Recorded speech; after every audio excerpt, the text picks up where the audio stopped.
Get comfortable. You'll be sitting for a while. Be careful what you ask for. My Talmud Chavruta, study partner and dear friend, Jason, had a practice that I found strange when I first encountered it. If I was being honest, which I would with him, I found it troublesome. And like many things in life, time yields perspective, and I came to understand it and eventually admire it. When our classmates went to the Beit Midrash, the study hall, to pour over the Talmud text that we had been studying, we went for coffee. And when we would walk out of the gates of JTS or Machon Schechter in Jerusalem, he would take off his kippah and slide it into his pocket. He would take off his kippah because he did not want anyone to make assumptions about him politically. I was too young, unwise, and unsophisticated to even have political convictions, let alone to have concerns that others would misread or mislabel my political leanings. I've grown to realize that I feel the same way. And while I don't take off my kippah, I have a constant internal debate about doing it.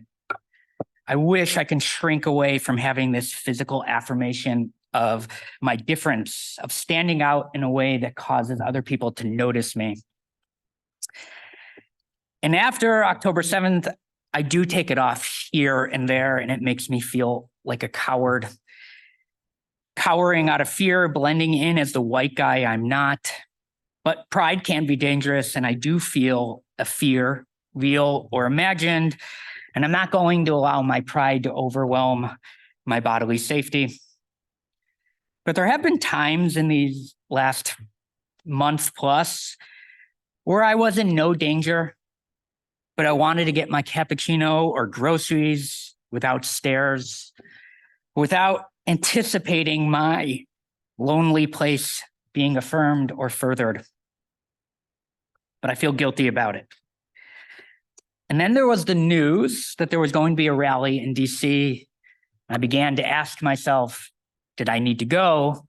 And then I was actually asked by some of you, was I going? I'm not a big joiner. Rallies and political actions are not for me.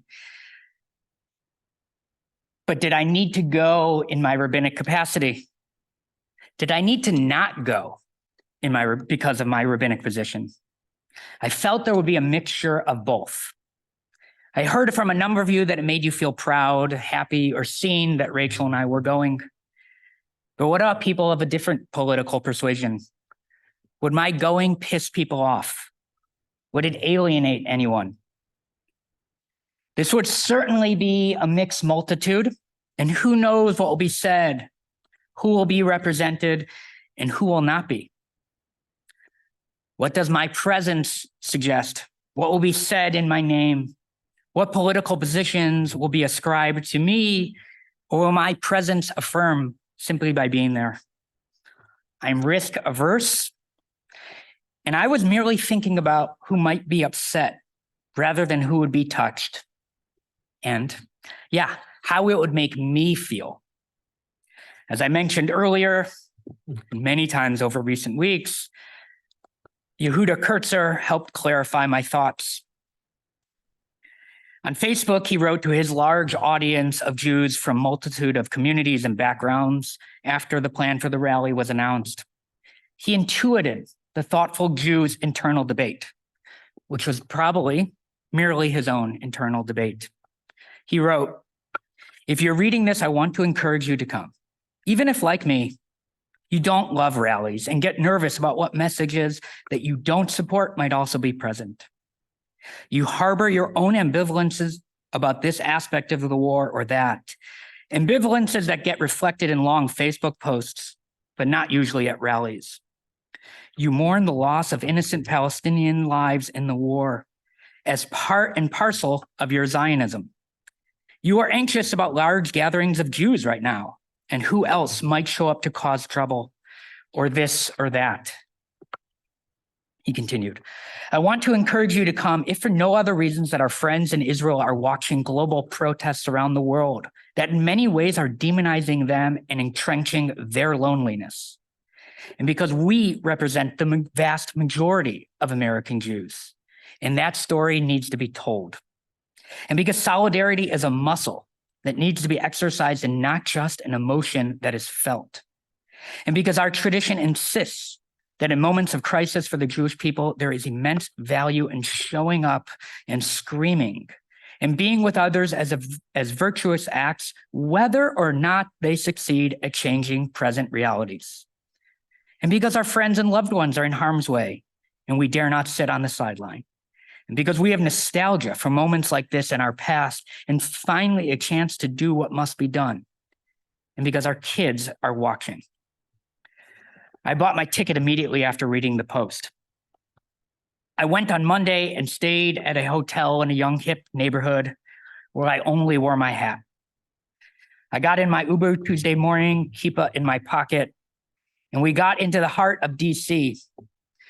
And we're 5 or 6 blocks from the mall. I began seeing kippot, Israeli flags, and signs. And it's happened many times over these dark and difficult days. Tears came from the slightest opening of a connection. I tried to catch my breath, compel my tears back, but 2 blocks later, my emotions could be controlled no more. I was not yet out of the car, had not yet met up with any of the groups I was supposed to meet up with, not yet seen one person on my Jewish geography bingo card. And I knew, yes, this was the right decision to make. Prior to the trip, I'd been thinking a lot about tribalism and my finding comfort along with solace, peace, where it had always been a place of discomfort, something to be muted or stifled. I've often tried, at least as rabbi, to use my head alone, disconnect from my heartfelt instincts, attempting to find only my sect of like-minded Jews in the larger tribe, a tribe that has little meaningful connection to us, Jews of Hyde Park. A position that I now feel is one of my millennial American privilege. It is a privilege to have never known fear, to have never seen a pogrom, that I have no one in my family who has ever seen one, that my family came here, which allowed me to go to college at 18 and not to the army, to hold easily and neatly to my decidedly American liberal worldview and positions. A privilege to only have seen Israel vulnerable to terror attacks, but brush off the existential fears that many have for its very existence. I have pushed people to get over the need to have Israel's right to exist acknowledged, feeling as if they should get over it. It does exist, and rhetorical sovereignty matters none whatsoever. But now there has been a paradigm shift, and it is one that we must be aware of. What it means, only time will be able to tell. I'm not sure if you watched the rally. I'm sure you have read about the 300,000 people who were there. And I assure you, you cannot imagine what 300,000 people feels like, almost all of whom were Jewish. I have never experienced anything as moving, and that was before the gates opened. Some speakers were good, some were great, some were mediocre, and some were troubling, and that does not matter. And if you think it does, you are wrong. I've held myself back from my heartfelt and natural tribal feelings because I did not want to alienate anyone. I did not want anyone dubious of those feelings. I've guarded against anything to set people's trust back, to make this incredibly fragile place of leading a non-Orthodox community weaker by exposing myself as, yes, just like one of those Jews I don't like. A shift for me has happened, and that is that I'll no longer mask my feelings, at least with regard to Israel and my hope for a connection to fellow Jews, one that I know will dissipate once this war ends, and God willing, it will end soon, and God willing, that will mean the safe return of the hostages. And no, I've not changed my position that Israel is not Judaism. Our programming will not go through a paradigm shift. Who is welcome and who is not will not and must not change. But I'll no longer be afraid that my connection to Israel is above all else about land, history, peoplehood, feelings felt in my kishkas. The tears in my Uber, the tears came from seeing 300,000 Jews who did not care what I believed, where I was from, what end of the political spectrum I represented. So much of leading, especially here, is being sensitive to the thoughtful, sophisticated, intellectual place our community walks through life with. I have a certain inferiority complex about where I come from, about my background. I've never wanted to appear simplistic or provincial in my faith, politics, or beliefs. And if that is how you live your life, you will be missing the meaning that is below the surface of intellect, because it's simpler, but it is not simplistic. It is at the level of emotion. And I did not know that until we turned on to Constitution Avenue and I saw people and allowed myself not to stare at their kippot or long skirts, their Israeli flags or the American lapel flags on their clothes, their suits or their SDT or AEPI sweatshirts. I only saw what was important. I saw my people. There was a tension of the event that I felt, and it's one for us to process at some other time. Was this event about the hostages? Was this about support for Israel? Or the incredibly moving and necessary sharing of pride? It is the feeling of pride that I want to share with you. I desperately want to reside in that place just a little bit longer. I keep watching the videos I took to sneak back into those moments of sunlight, the literal and figurative beams of pride and joy, of camaraderie and connection. There are special, unique moments to share. The diversity of the Jewish people was on full display. Ashkenazim, Sephardim, Jews of every color, religious, secular, people representing not only every state, every part of North America, but the world. The diversity of the Jewish American experience was there. To my left were the selfie-taking Mayanot School for Girls from Teaneck. In front of me was a group from the Reconstructionist Shoal of Port Washington, Long Island. A small portion of the large group from J Street was to my right. And I had AEPI frat brothers from UNC Chapel Hill and a group of Israelis loudly behind me. On my plane, at my plane in the airport, I made a minyan in the airport with a childhood basketball teammate from 5th grade. My dad's best friend from childhood, son, was number 10. I sat next to a person who said she came because, as one of the wonderful speakers, Van Jones, said in his speech, "You showed up for us for civil rights, so I showed up for you." As I was leaving, I found a mincha minyan on the side that was led by an Orthodox day school where girls did not count, but were interspersed throughout the minyan. And we were joined by 2 Satmar Hasidim and a Chabadnik. We were using 4 different Sidurim, and I don't mean publishers, I mean liturgy. If you cannot find meaning and heartfelt connection in that, then there's something wrong. Would I have much in common with anyone in that minyan? No. Would we vote the same way? For sure not. The Chabadnik and Satmars are not Zionists. And the school were for sure, but they were religious Zionists. Whereas for me, Ahad Ha'am is my Zionist hero. And who gives a you-know-what? We are Jews. We are not the privileged Americans that those around us see us as. I've been wrong to deny the essential nature of this unending connection of peoplehood, a connection that, God willing, will go back to feeling and seeming smaller, narrower than it does now.